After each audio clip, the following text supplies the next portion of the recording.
All praises to Yahweh Ba'Shem Yahweh Shai, Ba'Shem Makar double honors to the apostles and the elders of Great Millstone, and Shalom to the elected nation of Israel. This is gonna be a lesson. I was gonna call it the chronology of prophecy, but I think that would be a bit proud for me to try and act as though I know the exact order by which these prophecies are gonna take place. But we have a slight description of how the methods of how these things are gonna take place, though, although we don't have the exact order. So I'm gonna go into it a bit, man. This is Revelation chapter 19 and verse 10.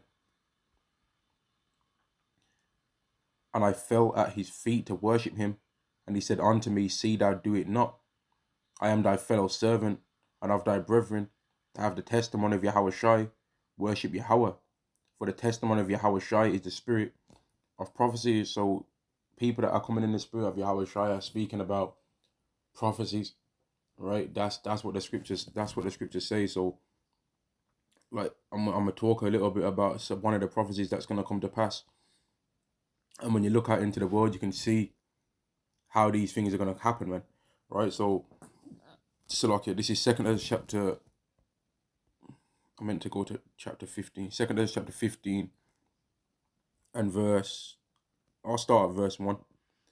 Behold, speak thou in the ears of my people the words of prophecy, which I will put in thy mouth, saith Yahweh, and cause them to be written in paper, for they are faithful and true. And what I'm doing right now is I'm reading them from an app, but they are also written in paper. These words of prophecy, they're written in a book called the Bible, which is a collection of many different books, right? And cause them to be written in paper, for they are faithful and true. And we can see that they're faithful and true because they're taking place right now on earth. Fear not the imaginations against thee, let not the incredulity of them trouble thee that speak against thee. For all the unfaithful shall die in their unfaithfulness. Behold, saith Yahweh, I'll bring plagues upon the world, the sword, famine, death, and destruction. For wickedness have exceedingly polluted the whole earth, and the hurtful works are fulfilled. So these people that are complaining about these things taking place on the earth, they ain't even got the right to complain because they was doing wickedness, man. And their hurtful works have been fulfilled. So Yahweh wants these people, these Edomites in particular, he wants them to be wicked. He wants them to be demons. He wants them to be evil. He wants them to be trying to make all manner of things legal that he considers as abominations. He wants them to do all of these things. But there's going to come a limit by where they do one particular thing to where Yahweh's going to be like, I got your ass. And now I'm going to show you what I'm about, man. Their hurtful works are going to be fulfilled. But Yahweh's got a certain amount of things that he wants them to do before he completely destroys them, man. Verse 7. Therefore saith Yahweh, I will hold my tongue no more as touching their wickedness, which they profanely commit, neither will I suffer them in those things in which they wickedly exercise themselves. Behold, the innocent and righteous blood crieth unto me, and the souls of the unjust and the souls of the just complain continually. And that's what we do, man. We're either complaining from our mouths in the fleshly sense, right? Or we're complaining from our spirit, man, because our flesh is catching hell down here, right? But then also, more than that, our spirits are catching hell down here, man. And that's what every single person that's calling themselves a Hebrew Israelite once upon a time, man. Right? This is my belief anyway. I can't prove this for a fact, right? But I know what the scriptures say.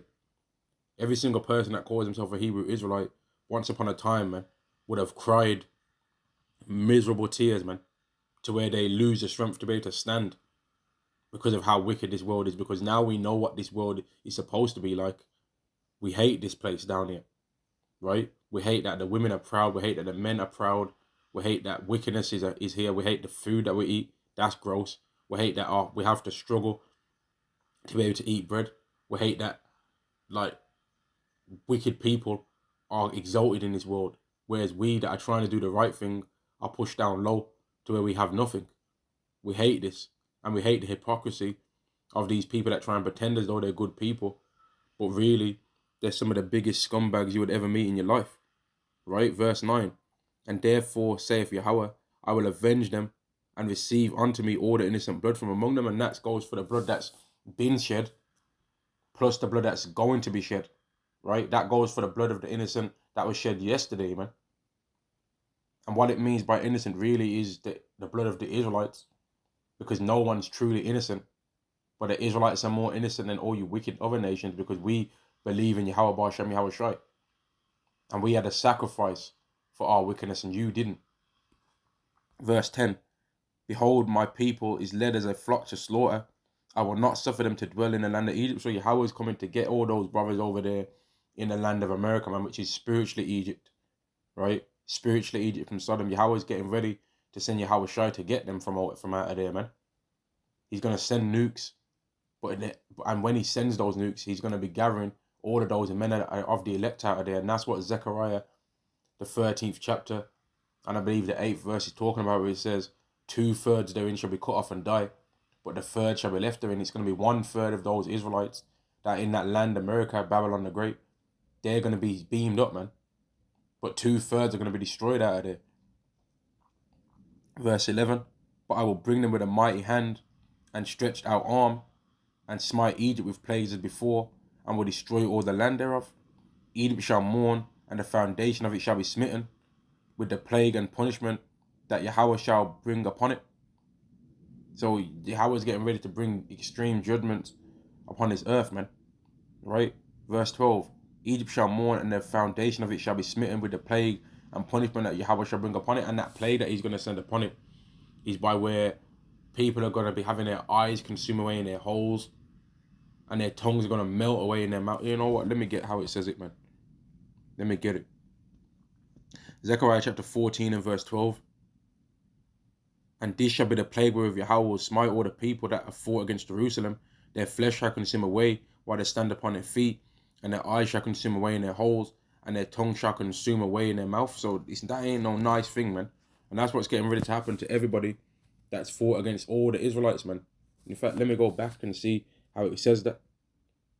Yeah, that's exactly what it says, man. It says that this is what's going to happen to all the people that have fought against Jerusalem, man. Their eyes are going to consume away in their holes, man. Your eye sockets are going to become empty. The eyeballs in them are going to be removed out. Your mouth is going to have no tongue in it because it's going to melt away. Right? The eyes have got a large composition of water, I believe, but that water is going to evaporate off, man, when them flames come from the heavens, man, from them nukes. And it's going to cause people's eyes to melt away, man, to consume away in their holes, and their tongue to consume away in the mouth. Let me go back to 2nd Esdras. 2nd Esdras chapter 15 and verse 13. They that till the ground shall mourn, for the seed shall fail through the blasting and the hail, and with a fearful constellation. And that's what's happening now. A lot of these farmers are realizing that their crops just ain't rocking right, man. They ain't rocking right. They ain't rocking left. They're just getting destroyed, man. And the government is deliberately trying to tell some of these farmers in certain cases to destroy their crops because they don't want people to eat. They don't want you to eat. Eating is something that Esau wants for people that they want to keep alive. And they don't want you people to be alive. They don't want me to be alive. They don't even want their own wicked demonic over brothers to be alive, because they think in their mind, you know what, we're going to rebuild the Edomites ourselves. That's how they're seeing it. They're not saying it as though, oh, we need a large portion of our nation to continue this thing. They're like, nah, forget that. We'll just make us be the only people of our nation.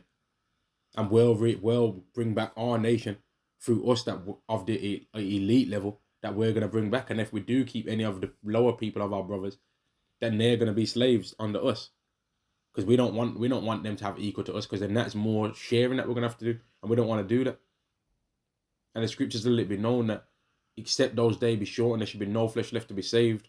But for the elect's sake, those days are shortened. So what that's letting you know is that even if there was to be able to do this thing that they plan to do, they would end up betraying each other anyway, because they're just a wicked nation like that, man. There's not no honor among thieves. There's not no honor among the Edomites. Verse 14. Woe to the world and them that dwell therein, for the sword and their destruction dwell nigh, and one people shall stand to fight against another with sword in their hand. And that's what all of these famines are going to cause. All of these riots, all of these strikes, air flight cancellations, more people traveling on the bus, more people traveling on the by car, the traffic,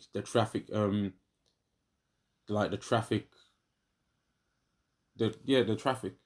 I don't need to find a fancy word. The traffic, the extreme traffic that it's gonna cause, the petrol price increasing, which then leads to the food price increasing, right? Which to do just norm as a simple, more simplified term, inflation, which is by where the money price, the money value goes down, meaning that you need more of your money to buy the same thing. So a loaf of bread might have costed £1, but because the value of that pound has gone down, now you need £2 or £3 or £1.50 to buy the same item. Whereas if the money value goes up, you would need less of your money. So now the thing might have been £1, but now it costs 50p because your money's got holding more value. So you can hold more of your money wealth towards yourself and still have the same amount of items, if not more, when the value of the money goes up. But the value of the money is going down. And that's going to cause people to lose their mind, especially you proud Edomite devils, man, right? That used to go, when they used to see brothers teaching, right? They used to be saying, why don't you have, I used to see it with my own eyes, man. They used to say, why don't you have a job? Why don't you, have you got a job? Have you got this? Have you got that? But I bet their fucking ass had a job and they've still got a job now. But how are they? I bet they're catching hell right now, man. All these proud motherfuckers that wanted to talk about having a job. Fuck their job, man. Their job ain't gonna mean shit soon. Their job ain't gonna mean nothing, man. They wanted to try and make men feel insecure or feel downtrodden because they didn't have a job. But all of these people have got jobs. All of these people in the board have got their jobs and they've spent £7,000 to go on 2-week holidays and they just had the access. Damn denied, man. Right in their face. Nah, you ain't going on. The flight's cancelled. You ain't going nowhere. You ain't going nowhere. But what we will do is we'll give you a £300 voucher as a consolation, but you're not going on holiday with it though. We'll give you a £300 voucher with our company, but you're not going to be able to go on holiday with it more than likely anyway. And then we'll give you a £200 compensation, but you've just spent £7,000 and wanted to go on holiday. You wanted to escape the reality that you're in, but you wasn't even given a chance to do that. And this is what's going to cause sedition among men. Verse 16, for there shall be sedition among men and invading one another. They shall not regard their kings nor princes, in the course of their actions shall stand in their power. And this is one point I want to make regarding this scripture, right? When those food prices get so high that the average person, the average everyday man cannot afford that food, right? Humans naturally have survival instincts within them, right? So when a human goes into the shop and they've filled up their trolley, right, and they see that when they're scanning the items, they might have only scanned through 25% of their items, and they might stop the cashier and say, how much is that coming up to now? How much is that now? And they tell them £150. So that would let them know that by the time that scanning is finished, it's going to cost £600, right? By the time, eventually them people are going to be like, you know, I can't afford this. I'm stealing.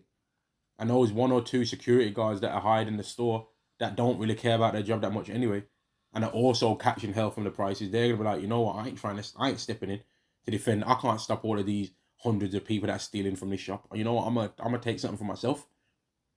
And then the people that work in the supermarkets eventually are gonna be like, you know what, I'm gonna start storing some of this food that I see on these shelves out the back. I'm gonna store some of that out for myself. That's what people are going to be on, man. They're going to be on theft. They're going to be on robbery, and they're not going to care what the police say. They're not going to care what a PCSO, who's not even a real police, says anyway. They're going to do what they want to do, man. They're going to be about what they want to be about. And give me 1 second, Salakia.